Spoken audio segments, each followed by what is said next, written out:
The moment still burns in my memory like something I will never fully shake loose. We were in the Monday department meeting when my manager Daniel Mercer leaned back in his chair, smirked, and said it loud enough for the whole office to hear. "Emily's great with spreadsheets," he said. "But leadership? She's not leadership material." A few people laughed awkwardly. Others dropped their eyes to their laptops and said nothing. I sat completely frozen. Heat rushed to my face. My hands pressed flat against the table and I stared at a fixed point on the wall ahead of me. I had just spent 3 months analyzing a major shipping inefficiency that could save the company millions of dollars. 3 months of early mornings, late nights, and careful data work. Before I continue, we would like you to support our community and help us continue to creating high-quality content. We'd love for you to like, share, comment, and subscribe to our channel. Your engagement helps our videos reach a wider audience and inform our algorithm about the type of content you enjoy. If you'd like to stay up to date on our latest videos and be part of our growing community, please hit the notification bell. Your support means the world to us, and we can't wait to share more content with you in the future. Daniel hadn't even read the report. What hurt more than the insult was the way he delivered it. Like a final verdict. Like a door being closed and locked in front of everyone. Like my entire career had just been decided in a single sentence. What Daniel didn't know was that the numbers inside that unread report were about to reveal something he desperately didn't want anyone to find. 3 months before that meeting, everything felt completely different. I had been working at the logistics company for 4 years as a project analyst. Quiet job. Data-heavy work. Long hours that most people preferred to avoid. But I genuinely like solving problems. There was something satisfying about finding an answer buried inside a messy set of numbers that nobody else had noticed. Then I started seeing something strange in the monthly shipping reports. Certain delivery routes were consistently losing money. Not by a small margin either. By significant amounts month after month. The kind of losses that should have triggered an alarm somewhere in management. But nobody seemed concerned. No meetings were called. No reviews were launched. No one from leadership mentioned it once during our weekly briefings. That silence bothered me more than the numbers did. When something is clearly wrong and the people responsible for fixing it don't react, there are only 2 explanations. Either they haven't noticed, or they have noticed and don't want it discussed. I filed that thought away and started pulling more data. I told myself I was just doing my job. But something at the back of my mind already suspected this was going to become much bigger than a routine efficiency review. At first I assumed the delays were caused by the usual things. Bad weather, driver shortages, fuel price spikes. The kind of problems that come and go in logistics without pointing to anything more serious than bad timing. But the more I analyzed the data, the less random it looked. The same vendor contracts kept appearing on the worst performing routes. Over and over, month after month. Different seasons, different regions, different drivers. But the same vendors always at the center of the problem. That should have triggered a performance review. In any normal operation, a vendor consistently delivering poor results would have been flagged and eventually replaced. These hadn't been. When I cross-referenced vendor performance data against the reports sent to senior leadership, I noticed something that stopped me cold. The numbers didn't quite match. Reports going upstairs showed better delivery times than what the raw system actually recorded. Small differences at first glance, but consistent. Like someone had made a series of careful, deliberate adjustments. I sat back and stared at my screen for a long time. Someone was changing the numbers before they reached the people who needed to see them. I just didn't know who yet. I didn't immediately run to human resources or send an urgent email upward. Instead, I decided to test the water carefully. One afternoon I casually mentioned the issue to Daniel during a routine check-in. Just a few observations. Nothing accusatory. I framed it as something I had stumbled across during regular analysis. He barely looked up from his phone. "Operational noise," he said flatly, like I had pointed out a smudge on a window. But then I showed him the trend lines. I turned my laptop toward him and walked through the pattern slowly. The same vendors. The same routes. The same gaps between real data and reported figures. Clear enough that a passing glance would catch it. Something changed in his face. It was fast. Just a flicker. A tightening around the eyes that lasted 1 second before he smoothed it back into a bored expression. "Don't waste time chasing ghosts," he said. Then he walked away. I closed my laptop and sat very still. Most people would have accepted that response and moved on. But I had seen his face. Daniel hadn't looked annoyed by my analysis. He had looked nervous. And that single moment changed everything about how I approached the weeks ahead. I spent several weeks refining the report completely. I rebuilt every chart from scratch, added cost projections, vendor comparisons, and a full timeline showing when the data discrepancies first appeared. I cross-referenced delivery records against invoices and contracts. I wanted every number to be so solid that it would be impossible to dismiss. Then came the Monday department meeting. I had asked to present a brief summary. Daniel approved it, which felt like a good sign. But I noticed his posture the moment I started. Arms crossed.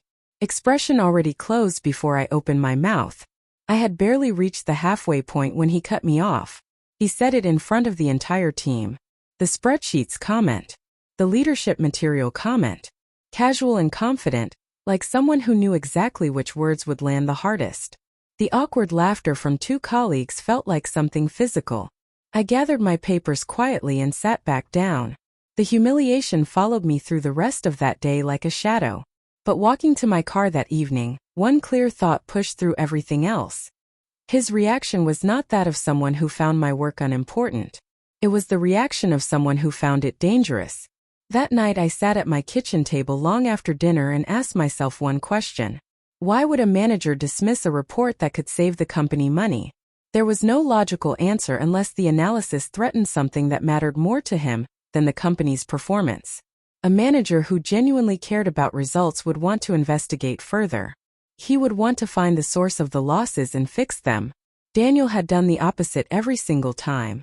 Minimized, dismissed, interrupted, and now publicly humiliated the person doing the work. That pattern had a name. I opened my laptop and went back to the data with fresh eyes. I wasn't looking at delivery inefficiencies anymore. I wasn't building a performance improvement case.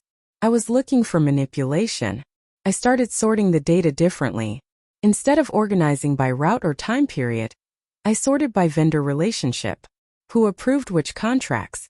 Who renewed them when results were poor? Who signed off on the cost structures? The picture forming on my screen was much darker than anything I had expected 3 months earlier. I stayed up until nearly 2 in the morning. And I didn't feel tired at all. When I traced every delayed route back to its origin, one vendor name kept appearing with a consistency impossible to explain as coincidence. Tri-State Logistics. On paper they looked like a normal mid-size carrier. Regional coverage. Standard services. Nothing unusual at first glance. But when I compared their rates and results against other vendors on the same routes, the picture became very clear. Tri-State charged significantly more than competitors for comparable services. Nearly 30% above market rate in some cases. But their delivery performance was consistently among the worst in the entire network. Late arrivals. Damaged shipments. Unexplained rerouting fees on nearly every invoice. Any standard vendor review should have flagged this immediately. This level of underperformance combined with above-market pricing would normally trigger a contract review within a single quarter. Tri-State had been operating in our network for over 2 years without a single formal performance review on record. And every contract renewal had been approved directly by Daniel Mercer. Not recommended and passed upward for review. Not submitted to procurement for evaluation. Approved directly. By one person. I leaned back and looked at the ceiling for a moment. Then I pulled up Tri-State's full contract history and started reading every page. I had noticed the gaps between raw data and management reports. But I had assumed at first they were formatting errors. Simple human mistakes that added up without anyone catching them. So I compared the two datasets side by side, line by line, route by route. What I found was not a mistake. Delivery delays that appeared clearly in the raw system had been removed from management reports entirely. Cost overruns had been rounded down until they disappeared from summary figures. Vendor performance scores had been adjusted upward, just enough to pass internal thresholds. Each individual change looked small on its own. But together, across months of reports, the pattern was precise and consistent. Not the inconsistency of careless reporting. This was deliberate editing. I pulled up the system's document tracking log. which automatically recorded who had accessed and modified each report file. Every altered report had passed through the same account. Daniel Mercer. I stared at that name on the screen. Not an assistant. Not a system error. Not a processing glitch. Daniel Mercer personally editing shipping performance data before it reached senior leadership. Month after month. Going back further than I had originally suspected. I saved every file to an external drive and sat very still with my hands in my lap. I knew exactly what was at stake. Accusing a direct manager of data manipulation without clear and documented proof is the kind of thing that ends careers before the conversation even finishes. Especially when the accuser is a mid-level analyst and the accused holds real authority over the department. I had seen it happen before. A complaint gets made. The manager denies it. HR sides with seniority. The complainant gets quietly reassigned before the year is over. That was not going to happen to me. So instead of confronting Daniel or sending a concerned email upward, I did the opposite of what my emotions were pushing me toward. I slowed down completely. I started creating a detailed log of every discrepancy, every version of every altered report, every contract approval with its original date, every vendor invoice and the person who authorized it. I saved multiple copies in separate locations. If I was going to bring this forward, the evidence had to be so clear and thoroughly documented that no one could dismiss it as misinterpretation or personal grievance. Building that kind of evidence while sitting quietly at my desk every day meant walking a careful and very dangerous line. Exactly 1 week after the department meeting, Daniel stopped by my desk without any warning. He had a coffee in one hand and a relaxed expression on his face, like a man who had moved on completely and expected everyone else to do the same. "Still chasing that shipping theory?" he asked. The tone was light, almost friendly, but his eyes were doing something different.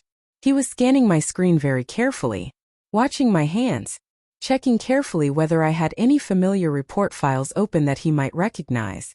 I smiled and told him I had moved on to other priorities, kept my voice easy and steady.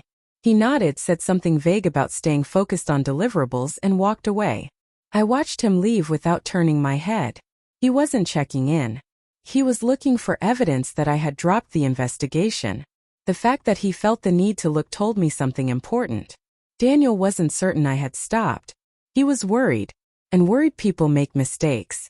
The clock had started ticking, and I had no way of knowing how much time remained before he found an effective way to shut down what I had started. 2 days after Daniel's desk visit, my database access was restricted without any warning. I tried to open the shipment archive and received an access denied message. 2 other report libraries returned the same result. Sections of the system I had been using most heavily for weeks were suddenly completely locked.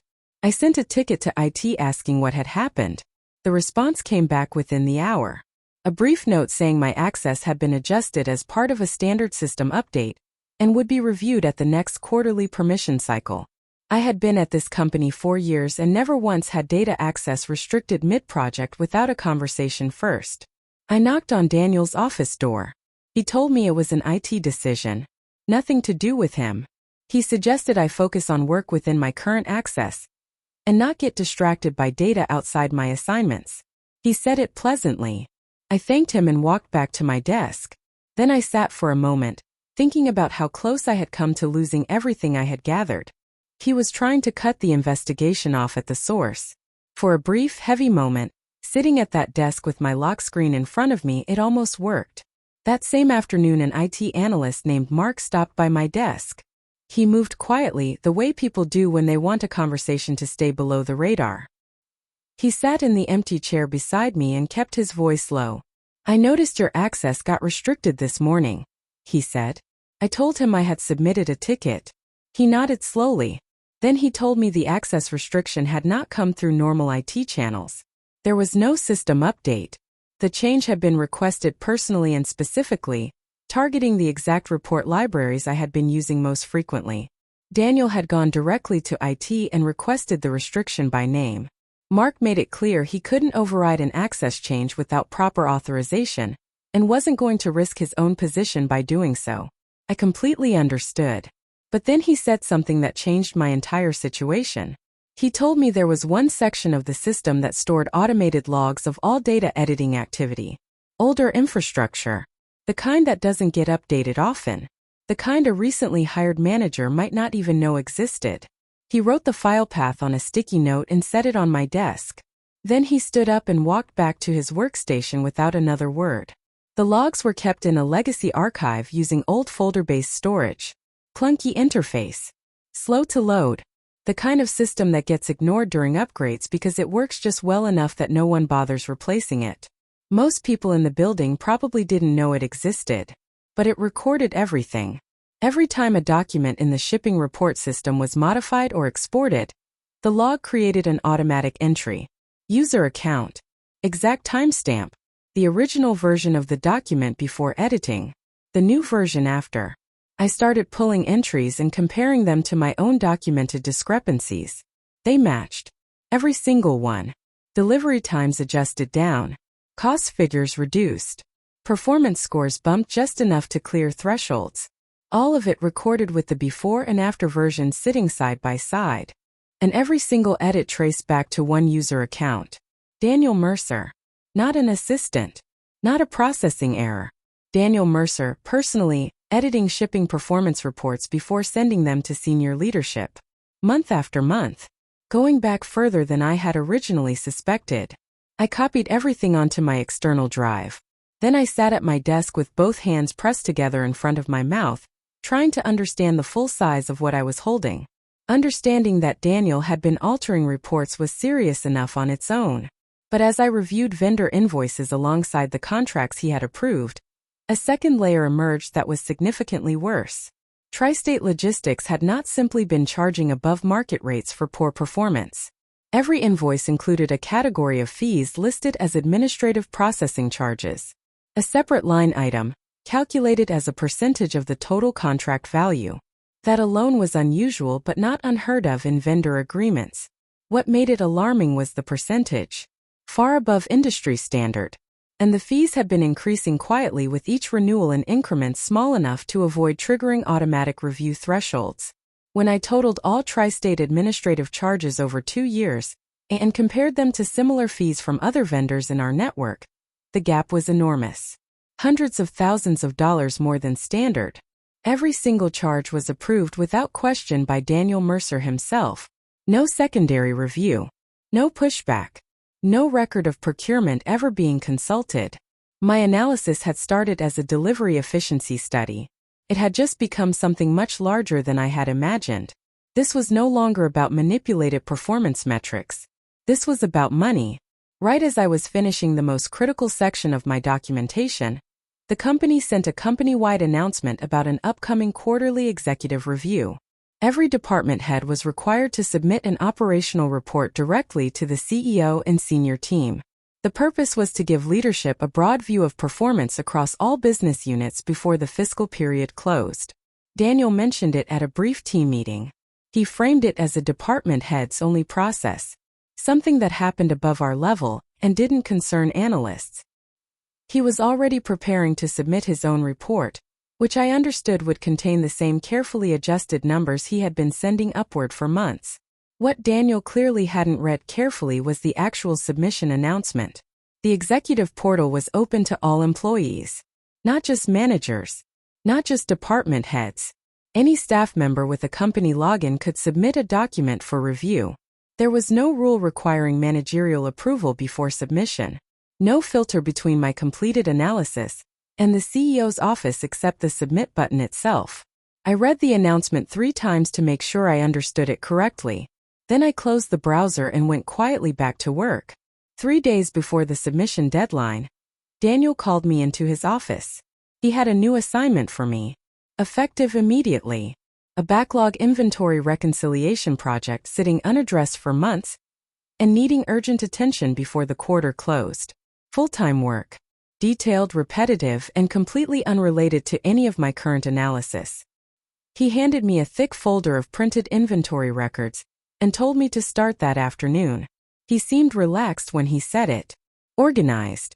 Like a manager doing routine project management. I took the folder and thanked him, but I understood exactly what was happening. The new assignment would consume every working hour between now and the submission deadline.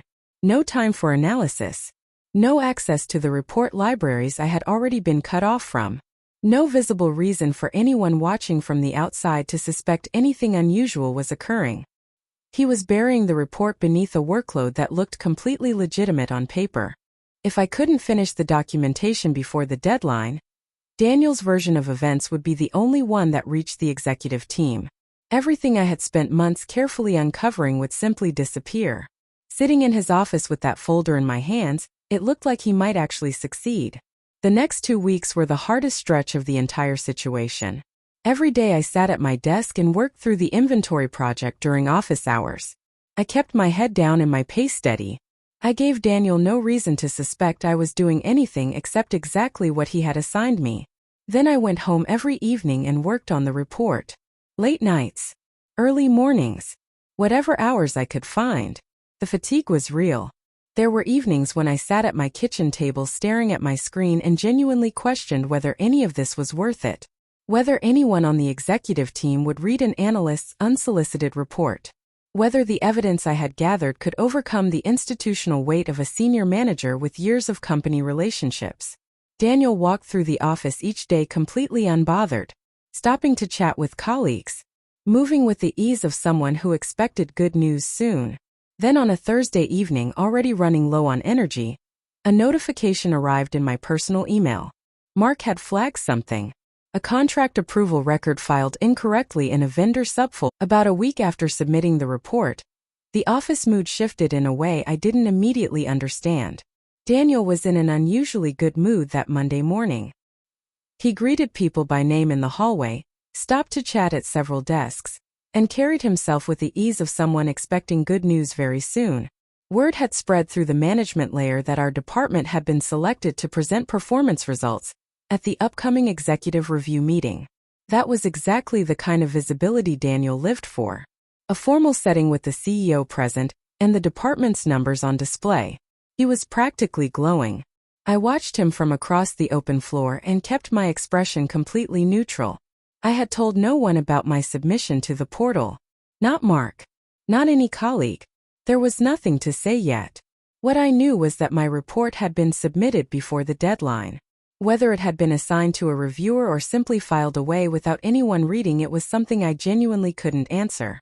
What Daniel didn't realize as he smiled his way through that Monday morning was that my report had been flagged for review alongside the official submissions. That fact was still quietly moving through the system toward him. I wasn't in the executive meeting room when it started. Project analysts don't attend those reviews. My role that morning was to sit quietly at my desk and do my regular work, which I did. But I kept one eye on the open office floor. For the first portion of the meeting, nothing unusual reached my level. Then an assistant who worked near the executive suite returned to the main floor to grab something from her desk. She moved quickly and said nothing. But her expression was the kind people carry when they have just been in the same room as something unexpected. That was the first sign. A few minutes later, a colleague came quietly to my desk and told me the CEO had paused the session. He had stopped the meeting entirely. He was reading something carefully and had asked his assistant to hold all further presentations until he finished. The document he was reading had not been on the original agenda. Nobody in that room had expected to see it. The department heads waiting outside in the corridor were being politely asked to please wait. I turned back to my screen. My hands were very still. That same afternoon, around 3 o'clock, Daniel walked back into the office. I noticed him the moment he came through the door. The confident ease from the morning was completely gone. He moved differently. Slower. Eyes tracking the floor rather than scanning the room the way he usually did when returning from meetings he felt good about. He went directly to his office and closed the door, which he rarely did during regular hours. A colleague who sat closer to the executive corridor told me later that Daniel had been called back into the meeting partway through, that the room's atmosphere had shifted significantly once the CEO finished reading whatever had interrupted the session. About an hour after Daniel returned, someone from accounting stopped at my desk. She told me quietly that the CEO had asked one specific question during the review that caught several people completely off guard. He had looked up from the document, looked around the room at the department heads, and asked it simply and directly. Who prepared this analysis? I didn't answer her. I just nodded slowly and looked back at my screen. But something that had been wound tightly in my chest for months began, very slowly, to loosen. The following morning an internal audit team arrived before most staff had settled in. 3 people I had never seen before, carrying laptops and rolling cases, were set up in one of the smaller conference rooms near accounting. Word spread through the floor within the hour. They had requested access to vendor contracts going back 2 years. All shipping performance reports from the same period. System access logs from the document management platform. Original invoice records from every Tier 1 logistics vendor. Everything I had spent months documenting was now being pulled through official channels by people with actual authority to act on it. Daniel's name began disappearing from approval chains throughout the day. Requests that would normally route through his account were quietly redirected. 2 afternoon meetings on his calendar were cancelled without explanation. His authority wasn't removed in one dramatic announcement. It simply evaporated across the course of a single workday. The office that had laughed along with him in that Monday meeting 3 months ago was now watching a completely different story unfold. Nobody laughed now. They watched carefully and said very little. The kind of silence that falls when people realize something they trusted had been hollow underneath the whole time. 2 weeks after the audit team arrived, Daniel was removed from his position. There was no dramatic scene. No formal announcement to the full staff. He simply stopped appearing, and then a brief internal notice went out saying he had departed the company, and that the department would operate under interim leadership while a replacement was found. The audit findings, which I was briefed on formally by someone from the compliance team, confirmed everything my report had documented. The shipping performance reports had been systematically altered over 18 months. The Tri-State contract had been structured from the beginning to generate inflated billing that didn't reflect legitimate service value.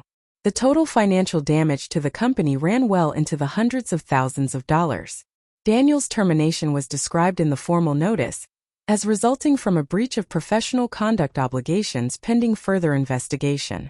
That language was careful and corporate, but everyone who had been in that office understood what it meant. The man who once leaned back so comfortably in his chair in that crowded meeting room and told me in front of everyone that I wasn't leadership material had just lost the only real position of leadership he had ever held. About a month after the audit concluded, I was called into the CEO's office. I had met him once briefly at a company event 2 years earlier. In person he was direct. He didn't spend time on small talk. He sat forward and looked at me like someone who had decided. He thanked me for the report. He said the analysis was thorough, clear, and had prevented significantly greater financial damage from occurring through another full fiscal year. Then he told me about the new role. A small internal team focused on operational transparency and data integrity review across all departments, reporting directly to his office. He was looking for someone to lead it. He wanted to offer that position to me. I thought about the Monday morning when Daniel said those words in front of the whole team. The awkward laughter. The heat in my face. The long walk back to my car that evening wondering if fighting back would ever matter. I thought about every quiet late night I had spent building that report when no one was watching and no one had asked me to. Then I accepted. Because leadership was never about the loudest voice in the room. It was about the person willing to stay with the truth long after everyone else had looked away.